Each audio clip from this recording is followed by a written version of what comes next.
Can you believe that one war 400 years ago still shapes Asia's politics today?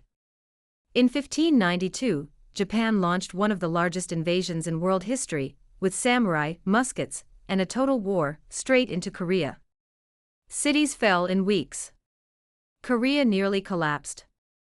And then China was dragged into the fight. At sea, one Korean admiral with just 13 ships changed everything. Japan failed. China was drained. Korea was devastated. And the hatred, fear, and rivalry, they never really ended. Hi everyone, welcome back to Difference Frames the World, a channel to view the world from a unique perspective. We upload videos daily. Please subscribe to our channel and turn on the notifications bell so you will not miss any. Today, we bring viewers the first total war between China and Japan in history, and examine how a 16th century war changed East Asia, with a lingering impact on the relations among China, Japan, and the two Koreas. This video is the fourth episode of the series, China and Japan at War. I have put the links of episode 1, 2 and 3 in the pinned comments. Please watch them if you have not done so. Hopefully, we will finish episode 5 and 6 within this week. Now, let us begin today's topic, the Imjin War. In the late 16th century, the Imjin War shook the heart of East Asia, a conflict that drew in three great powers of the region and left scars that would echo for centuries. Between 1592 and 1598, Japan, Korea, and China were locked in a brutal struggle that reshaped geopolitics, military strategy, and national memories for the next 400 years, shaping the world we live in today. It is the story of the Imjin War, the Japanese invasions of Korea, and how this 6-year conflict radically altered the course of East Asian history. In the 16th century, Japan was emerging from a long period of instability known as the Sengoku period, or the Warring States era. For nearly 100 years, feudal warlords fought endlessly for power. Castles mushroomed across the landscape, and alliances shifted constantly. Out of this chaos came a series of unifiers. First Oda Nobunaga, then his loyal general Toyotomi Hideyoshi, brought most of Japan under central control. By the early 1590s, Hideyoshi had completed the military unification of Japan. To Hideyoshi, however, domestic peace was not enough. He sought glory, legitimacy, and power beyond Japan's seas.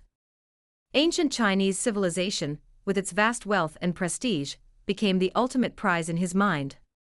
He set a precedent for future Japanese invaders.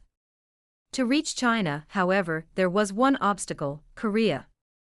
The Korean peninsula was then ruled by the Joseon dynasty, a state long tied to China through trade, culture, and the tribute system. The moment Hideyoshi set his sights on China, Korea became the gateway. According to historical research, Hideyoshi's motives were rooted in a mix of military ambition and political calculation. Having unified Japan, he sought to channel the energy of his warrior class outward, believing that a bold campaign against Korea, and then China, would cement his legacy, unify Japan further behind his rule, and bring immense prestige. He sent diplomatic envoys to Korea demanding passage for his armies to China. The Korean court, loyal to the Ming dynasty and wary of Japan's intentions, refused. Tensions escalated. When diplomacy failed, Hideyoshi ordered an invasion. At the time, East Asia was shaped by a Sinocentric order.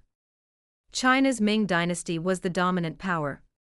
Korea was diplomatically and culturally a tributary state tied to China, while Japan's relations with the continent were historically more distant and fragmented.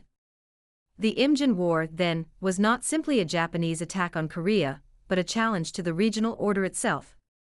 Japan wanted to become a continental country, not an island state plagued by earthquakes and tsunamis, a goal that has carried on till today. Tokyo's militarists are still dreaming of entering China again, as in the 1930s. In May 1592, a massive Japanese army of more than 150,000 soldiers landed on Korea's southern coast near Busan, which was one of the largest amphibious operations in the pre-modern world. The initial thrust was overwhelming. Korea's military was unprepared. Commanders lacked modern weapons, coordination was poor, and the shock of the invasion paralyzed the government's response.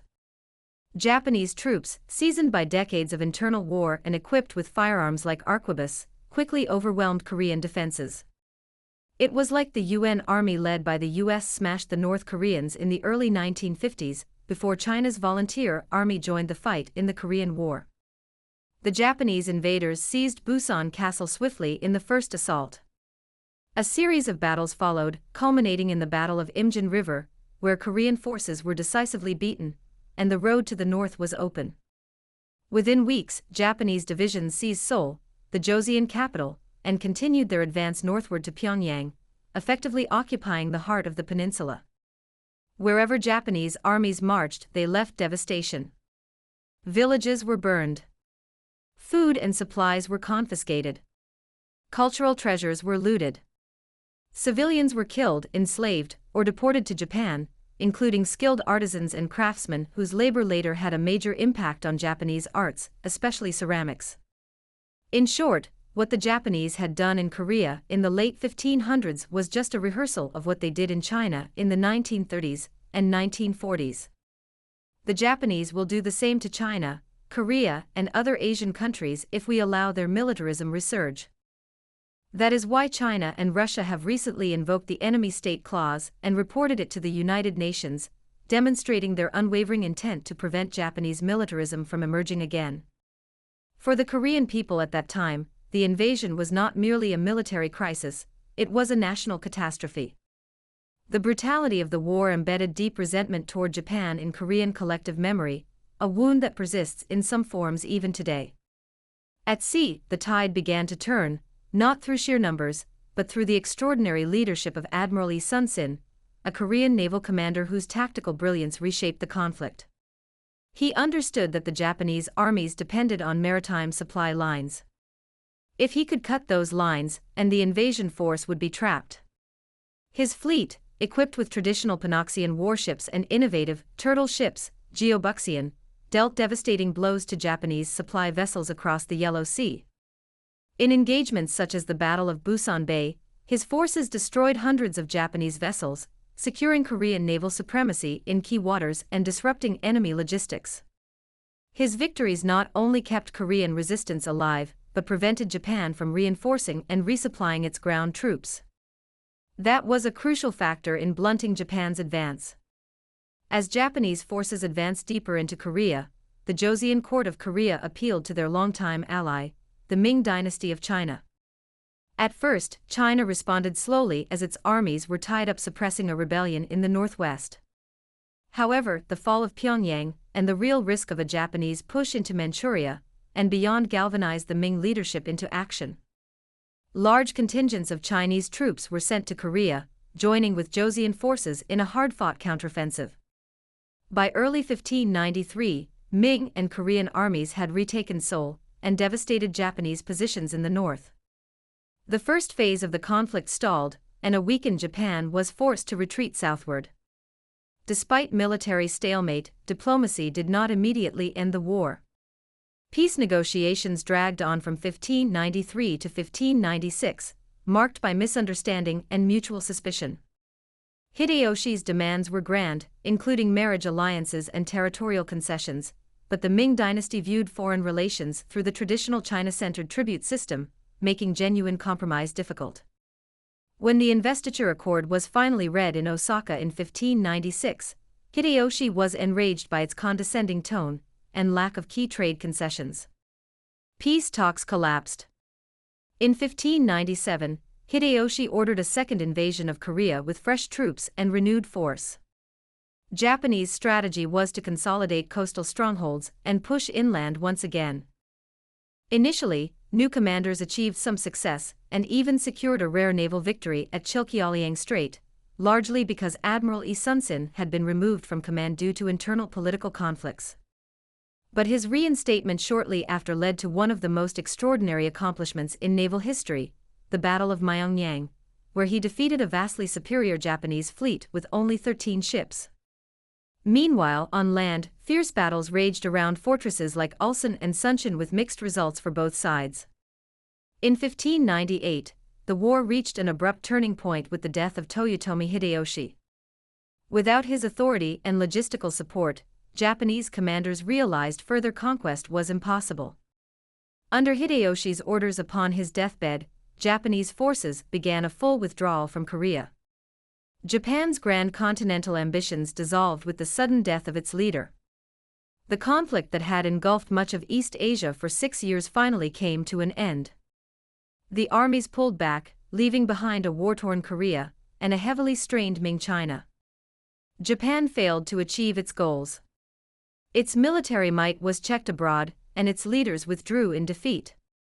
The war consumed resources and highlighted the limits of Japanese power projection in the pre-modern era. Politically, Hideyoshi's death ushered in the rise of the Tokugawa shogunate, which would adopt a long period of isolation and internal consolidation rather than external campaigns. Korea survived, but at terrible cost. The peninsula suffered widespread devastation in human lives, infrastructure, and cultural heritage. Warfare displaced communities, and the economy was in ruins. Yet Korea's endurance and naval defense under Admiral Lee Sun-sin became central elements of its national identity. China succeeded in halting Japan's advance, but at enormous expense. The Ming treasury was drained, and military resources were stretched thin, contributing to internal decline that would culminate in the dynasty's collapse less than 50 years later. The war with Japan was a little like the war between the Qing court with the Taiping rebellion forces in the 1850s and 1860s, as both led to the collapse of a dynasty, the Ming and Qing, in less than 50 years. After the war, Korea undertook years of reconstruction. Farms had to be restored, cities rebuilt, and defenses reorganized. The memory of invasion became enshrined in Korean history, literature, and cultural memory, remembered as a period of heroic resistance and national suffering. The war also fostered the famous righteous armies, called Wibyong, who were local civilian militias that fought against the invaders and became symbols of Korean resistance and unity. The Imjin War's legacy rippled across East Asia for centuries, shaping the relationships among Japan, Korea, and China in profound ways.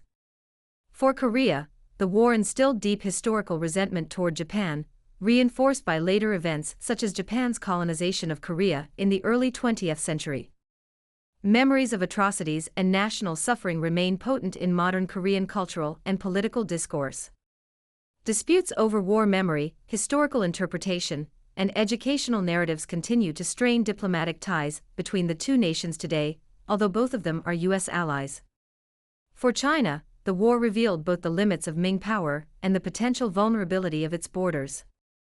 The strain on the Ming as a result of the costly campaign is seen by historians as one factor in the dynasty's eventual fall to the rebellion forces in 1644. Although centuries have passed, wartime memories contribute to ongoing regional distrust, especially in Sino-Japanese relations over historical questions and territorial disputes. Korea's alliance with the Ming court of China during the war reinforced cultural and political ties, but the devastation Korea suffered prompted re-evaluation of military preparedness and diplomatic autonomy. While historically aligned with China, Korean states in later centuries would navigate a shifting regional balance with care.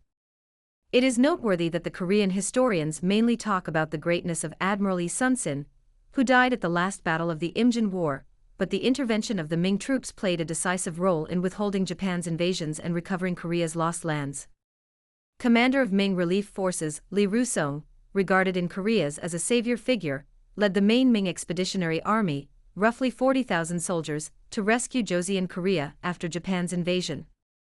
He played a decisive role in turning the land war around in 1592 and 1593. Other Chinese generals like Chen Lin and Yang Hao also played important role in the second phase of the Imjin War. The Imjin War was not just Korea versus Japan, but was Japan versus Korea plus Ming China. Without Ming intervention, the Joseon court of Korea likely would not have survived.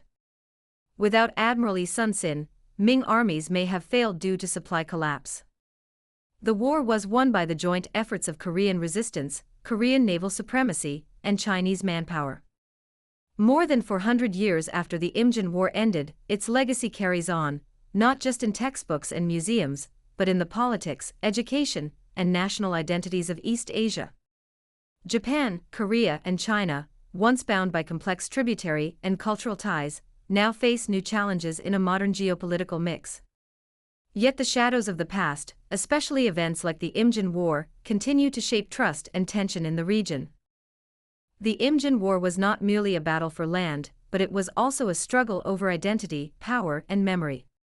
Thanks for watching episode 4 of the series, China and Japan at War. Please subscribe to our channel and turn on the notifications bell, so you will not miss episode 5 and 6 in the coming days.